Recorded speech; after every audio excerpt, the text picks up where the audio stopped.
In today's video, we're diving into the captivating story of Jeffrey Dahmer, one of history's most infamous serial killers. From his troubled childhood to his gruesome spree of murders in the early 90s, we'll uncover horrifying details of his crimes and explore the events that led to his capture. But before we delve into his dark tale, please take a moment to like, share, and subscribe to our channel for more gripping content. Now, let's explore the disturbing life of Jeffrey Dahmer. Early life. Jeffrey Dahmer, born in 1960 in Milwaukee, had a troubled childhood. His parents, Lionel and Joyce, were often preoccupied with their own issues. Lionel's studies and Joyce's health problems left young Dahmer feeling neglected. His fascination with dead animals began early, as he collected bones and even performed macabre experiments. The family moved multiple times, adding to the instability in Dahmer's life. As he entered high school, Dahmer became an outcast, turning to alcohol to cope with his inner turmoil. He kept his homosexuality a secret. He also had a short relationship with another boy, but they never had intercourse. He began fantasizing about dominating and controlling a completely submissive male partner in his early to mid-teens, and his masturbatory fantasies gradually evolved to his focusing on chest and torsos. These fantasies gradually became intertwined with dissection. When he was about 16, Dahmer conceived a fantasy of rendering unconscious a particular male jogger he found attractive, and then making sexual use of his body.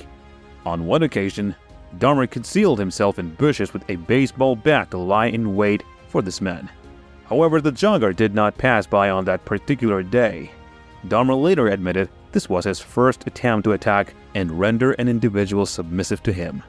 His behavior became increasingly erratic, and he often played bizarre pranks, some of which were motivated by a need for money to support his growing alcohol consumption. In 1978, his parents' marriage ended in a bitter divorce.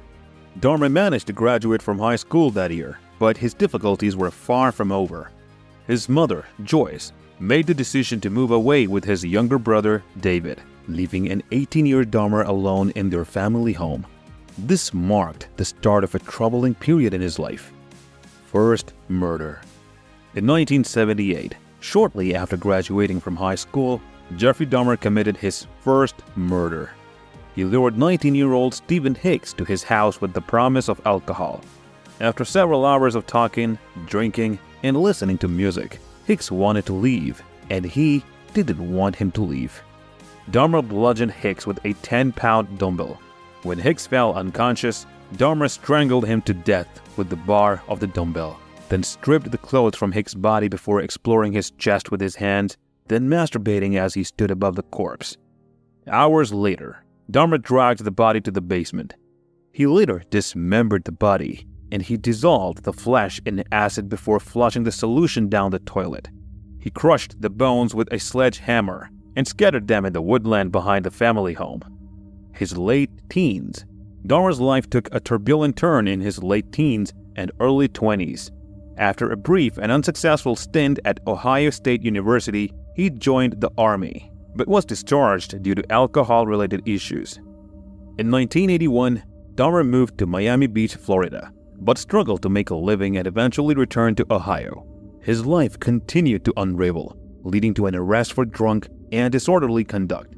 His family, hoping for a change, sent him to live with his grandmother in Wisconsin in 1981. Dahmer found work briefly, but remained deeply troubled. He continued to commit incident acts and harbored dark fantasies. By 1986, Dahmer's behavior escalated, which even included an arrestment for exposing himself in public. Shortly after he found a job, an incident occurred in which Dahmer was prepositioned by a man while reading in the West Allis Public Library. The stranger threw Dahmer a note, offering to perform fellatio upon him. Although Dahmer did not directly address this suggestion, but it sparked the control and dominant fantasies he had labored as a youth, and he soon began exploring gay bars, gay bathhouses, and gay bookstores in Milwaukee. He also stole a male mannequin from a store, which he briefly used for sexual stimulation, until his grandmother discovered the item stored in a closet and demanded it to be discarded.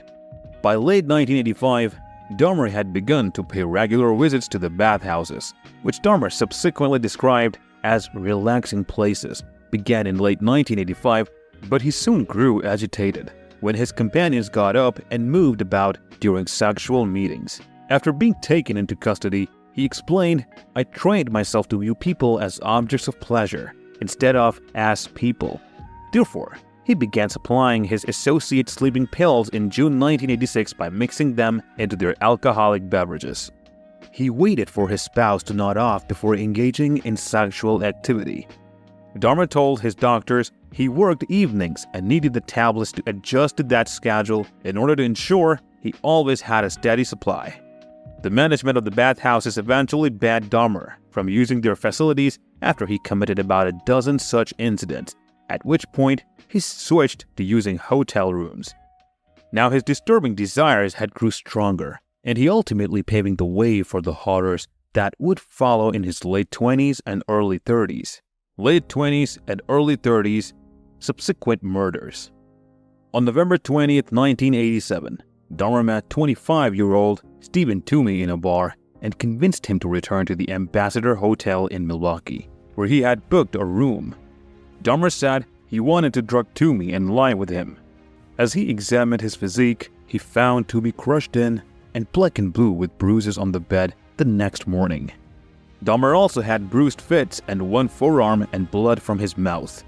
Later, Dahmer maintained he could not believe this had happened and had no memory of killing Toomey. Dahmer brought Toomey's body to his grandmother's house in a huge suitcase. 1 week later, he severed the head, limbs, and legs, filleted the bones, and chopped the flesh into manageable pieces. Dahmer bagged the flesh.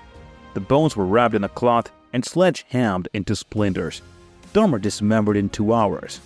All of Toomey's remains, except the head, were thrown away. Dahmer kept her head wrapped in a blanket for 2 weeks. After 2 weeks, Dahmer boiled the head in Soilex, an alkali-based industrial detergent, and bleached to keep the skull, which he would masturbate with. This bleaching made the skull too brittle, so Dahmer smashed and discarded it. After killing Toomey, Dahmer didn't try to manage his compulsion. He started aggressively seeking victims in homosexual clubs and lured them to his grandmother's house. Dahmer met 14-year-old Native American prostitute James Dockstader 2 months after the Toomey murder. To take nude photos at his grandmother's house, Dahmer offered $50. Following sexual activities, Dahmer drugged and strangled Dockstader on the cellar floor. After a week in the cellar, Dahmer dismembered the body like Toomey, and then, in a similar way, he killed another 22-year-old bisexual boy named Richard Guerrero. In September 1988, Dahmer's grandmother wanted him to leave due to his drinking, bringing young guys to her house late at night, and the basement and garage odors. Dahmer moved into a 1-bedroom flat at 808 North 24th Street on 25th September. He was arrested 2 days later for drugging and sexually fondling a 13-year-old child he brought to his home to pose nude for photos. Dahmer hired lawyer Boyle. Psychological exams found alienation and later impulsiveness, suspicion, depression.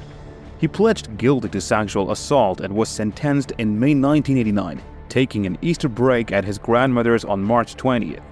Dahmer also killed his 5th victim before sentencing. On May 23, 1989, Dahmer was sentenced to 5 years probation and had to register as a sex offender. He was paroled after 2 months and returned to his grandmother's house. In between the year of 1990 and 1991, after his parole in 1989, Jeffrey Dahmer went on a horrific killing spree in 1990 and 1991. In May 1990, he moved to a new apartment and killed his 6th victim, Raymond Smith, a 32-year-old prostitute, by drugging and manually strangling him. Dahmer then dismembered Smith, taking pictures of his body before dissolving some of his remains in acid. Over the following months, Dahmer killed several more victims, including Edward Smith, Ernest Miller, and David Thomas. In 1991, Dahmer continued his spree by killing Curtis Trotter and Errol Lindsay, engaging in disturbing experiments on their bodies, including drilling into their skulls and injecting chemicals. he retained body parts such as skulls and genitals as macabre souvenirs. As his killings escalated, some residents complained about strange smells from his apartment, but police encounters didn't raise suspicion. In May 1991, Dahmer was briefly detained by police when he was found with a drugged and distressed Conorak Synthesome phone, the younger brother of a previous victim. However, due to a lack of investigation, Dahmer was not apprehended at that time. Dahmer's reign of terror continued into the summer of 1991 with the murders of Tony Hughes, Matt Turner, Jeremiah Weinberger, and Oliver Lacey. He engaged in increasingly gruesome acts, storing body parts in his apartment and consuming some of them. Ending of the terror. His gruesome crimes ultimately came to an end in July 1991 when police discovered photographs and evidence in his apartment, leading to his arrest and conviction for the murders of 17 young men. In prison, he was killed by a fellow inmate, Christopher Scarver, in 1994. In closing, as we wrap up this chilling journey into Jeffrey Dahmer's dark past, let's remember the victims and their families, keeping them in our thoughts. If you found this video insightful, please consider liking, sharing, and subscribing to our channel. Your support means the world.